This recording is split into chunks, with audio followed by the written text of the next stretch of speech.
राधे राधे। तो जैसे कि कल अधिक मास शुरू हो रहा है और हम सब लोगों के जनरली बड़े सारे उसको लेके प्रश्न होते हैं कि क्या करना चाहिए, कैसे करना चाहिए और क्या होता है ये अधिक मास। तो मैंने सोचा मैं एक बारी आप सबके समक्ष आके ये बता दूं।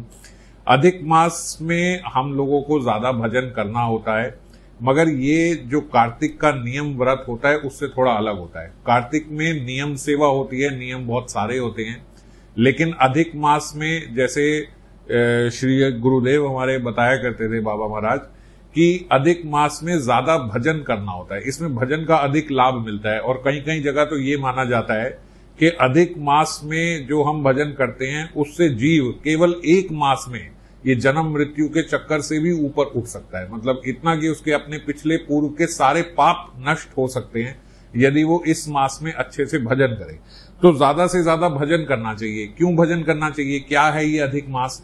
असल में क्या है कि हमारे शास्त्रों के हिसाब से दो प्रकार से गणना की गई है समय की, एक सूर्य के हिसाब से और एक चंद्रमा के हिसाब से। तो सूर्य के हिसाब से अगर हम देखते हैं तो हमारा एक साल लगभग 365 दिन और 6 घंटे का होता है एग्जैक्ट। और चंद्रमा की मूवमेंट के हिसाब से अगर हम देखें तो उस हिसाब से साल बनता है 354 दिन का। तो लगभग 11 दिन का गैप है सूर्य के कैलेंडर के हिसाब से और चंद्रमा के कैलेंडर के हिसाब से। तो उस गणना को पूरा करने के लिए लगभग 32.5 महीने के बाद जो ये 11 दिन का एक साल में फर्क आता है, तो लगभग 2.25 साल समझ लीजिए। तो 32 महीने के बाद एक अधिक मास आता है, जिसमें इसको बोला ही अधिक मास इसलिए गया क्योंकि ये जो वो 11-11 दिन का एक पूरा मास बन जाता है, ये उस एक अधिक मास को लेते हैं तो वो सूर्य और चंद्रमा की जो गणना है वो बराबर बन जाती है, इसीलिए इसको अधिक मास कहते हैं। अब अधिक क्यों कहते हैं, इसका एक और कारण ये भी है। एक तो ये एक्स्ट्रा मंथ जोड़ा गया चंद्रमा के कैलेंडर में सूर्य के कैलेंडर से बराबर करने के लिए।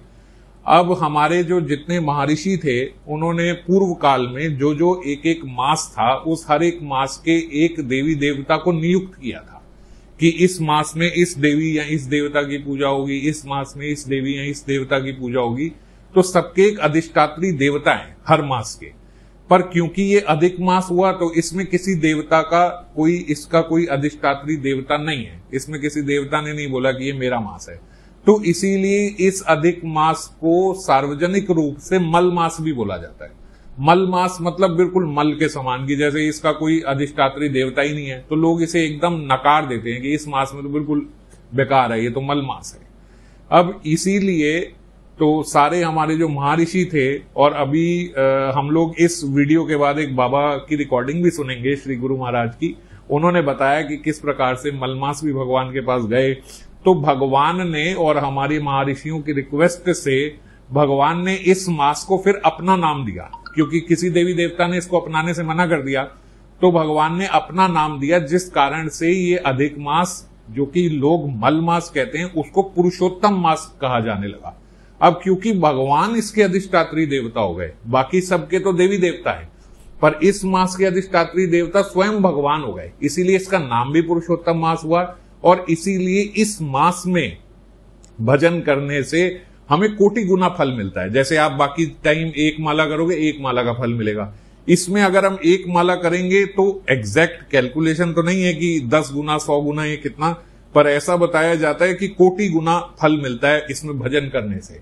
तो भक्तों का ये हमेशा की तरह, जैसे मैं बोलता हूं, ये एक सीजन टाइम है, इसीलिए बाबा भी यही बोलते थे कि इस मास में ज्यादा से ज्यादा भजन करना चाहिए। लोग क्या क्या भजन करते हैं, जैसे माला तो सब बढ़ाते ही हैं, अपना अपना हरि नाम जो हम माला करते हैं वो जरूर बढ़ाएं। जितनी भी हम कर रहे हैं उससे अधिक कुछ भी आप अपना नंबर एक डिसाइड कर लीजिए, जैसे 2, 4, 8, 10, 16 या 32 की मैं इतनी माला ज्यादा करूंगा इस मास में, और फिर व्रत रूप से उतनी माला उस एक मास में, जैसे 17 से कल से शुरू है, 17 से लेके 17 सितंबर से 16 अक्टूबर तक है। तो इस एक महीना जो मैं एक माला का काउंट बढ़ाऊंगा वो पूरा मास वो बढ़ी हुई माला करेंगे। और जो लोग धाम में रहते हैं वो लोग प्रदक्षिणा का व्रत लेते हैं, जैसे गोवर्धन प्रदक्षिणा करेंगे, परिक्रमा करेंगे, ये सब करते हैं। और इसके अलावा श्रवण का और कीर्तन का बड़ा लाभ है। तो श्रवण कीर्तन मतलब एक तो हम अध्ययन बढ़ा दें, श्रवण कथा सुनना भी होता है और एक प्रकार से श्रवण कथा पढ़ना भी होता है।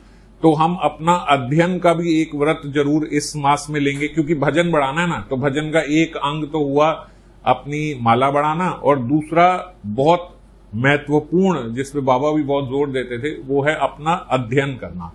तो खास करके इस मास में हम लोग प्रयास करें कि हम लोग श्रीमद् भागवतम के 11वें स्कंद का हम लोग अध्ययन करें, और इस प्रकार से करें कि आराम आराम से ये इस एक मास में हम लोग एक 11वां स्कंद पूरा पढ़ पाएं श्रीमद् भागवतम का और ठीक से समझ पाएं।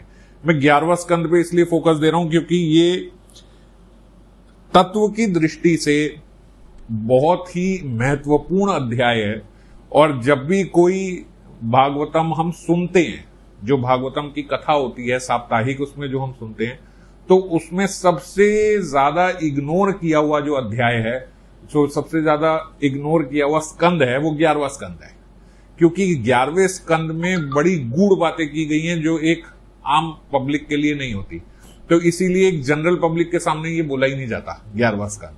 लेकिन जब हम पढ़ेंगे तो हम देखेंगे इतनी महत्वपूर्ण बातें हैं कि आप हैरान हो जाओगे कि श्रीमद् भागवतम में किस बारीकी से जीव के कैसा चलन होना चाहिए, कैसा स्वभाव होना चाहिए, अध्यात्म में क्या दृष्टि होनी चाहिए, वो 11वें स्कंद में बहुत अच्छे से बताया गया है।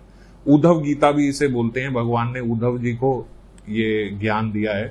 तो आप ऐसे समझ लिए कि जो हम भगवत गीता पढ़ते हैं, तो भगवत गीता से भी एक स्टैंडर्ड ऊपर भगवान ने उद्धव गीता बोली, भगवान ने जो उद्धव जी को ज्ञान दिया, तो वो 11वां स्कंद है। तो हम एक माला बढ़ाएंगे, दूसरा 11वां स्कंद, और तीसरा हम लोग थोड़ा प्रयास करेंगे कि हर रोज शाम को जैसे हम कार्तिक में दीपदान करते हैं, ऐसे ही इसमें हम दीपदान करते हुए हल्का सा कीर्तन करेंगे। हम जनरली ऐसा करते हैं कि दामोदर अष्टकम वगैरह लगाते हैं कार्तिक मास में, ये सब करते हुए या दामोदर अष्टकम गाते हैं, तो वो तो मास ही है, दामोदर मास है, इसलिए दामोदर अष्टकम के साथ दीपदान करते हैं। इस मास में हम लोग जो दीपदान करेंगे वो कीर्तन करते हुए, जो हरे कृष्ण महामंत्र का हम लोग जाप करते हैं उसी का हल्का सा कीर्तन करते हुए, कुछ अच्छे से ज्यादा अच्छे से कर पाएं अपने घर में बहुत अच्छी बात है। जो बिल्कुल ना कर पाएं या थोड़ा करते हैं, वो भी कम से कम 4-5 मिनट ठाकुर जी के समक्ष कीर्तन करें। कीर्तन, और वो भी भगवान के समक्ष, और वो भी भगवान की प्रसन्नता के लिए, इसका बड़ा उच्च लाभ है। तो जब हम ये बोलते हैं कि हम भजन बढ़ाएंगे, तो 3 अंग से हमारा भजन बढ़ेगा। एक माला करने से, हरि नाम लेने से, दूसरा अध्ययन करने से, और तीसरा कीर्तन करने से। तो 3 प्रकार से हम लोग भजन बढ़ाएंगे, और इस बढ़े हुए भजन का अधिक लाभ होगा। भौतिक दृष्टि से मैं कोई गारंटी नहीं दे सकता कि इसको क्या लाभ होगा, लेकिन आध्यात्मिक दृष्टि से पूरी गारंटेड है कि हमें बहुत ज्यादा लाभ होगा अगर हम ठीक से इस मास में भजन करते हैं। और वैसे भी जो ग्रह नक्षत्र में ज्यादा जानता नहीं हूं, लेकिन इस बार ही बोला जा रहा है कि लगभग 160 वर्ष के बाद ऐसे ग्रह बन रहे हैं इस अधिक मास में, जो कि और आपके भजन में बहुत लाभकारी होंगे। तो इसलिए ज्यादा से ज्यादा लाभ उठाएं। और अभी इसके बाद एक गुरु महाराज जी के पास जब हम जाते थे, जब बाबा प्रकट लीला में थे, तो उनसे हमने अधिक मास का पूछा था, तो बाबा ने भी अधिक मास का बताया था। श्री राधा कुंड में, धाम में, उन्हीं के कक्ष में, उन्हीं के समक्ष। तो वो आप इसके बाद देखेंगे, वो भी ध्यान से जरूर सुनिएगा और बाबा के दर्शन का लाभ उठाइएगा। महीना में, एक पुरुषोत्तम महीना में भजन करने से अधिक फल होगा। ये है भगवान की वाणी। ये जो महीना है, ये महीना इसको मलमार बोलता है साधारण आदमी, मलमार। तो इसमें वो मास का क्षत्रिय देवता जो है, उनका मन में दुख था। मैं मल हूँ, मैं सब महिला को कंट्रोल करता हूँ और मैं मल हो गया। तो भगवान के पास गया, बोला ठाकुर जी मैं देखो सब कंट्रोल करता हूँ समय को, और नहीं तो वैशाख महीना में नियम सेवा हो जाएगा, मैं ना रहूँ। और मुझे मल बोलता है, बोला तुम मल का है, तुम्हारा नाम पुरुषोत्तम मास, मेरा नाम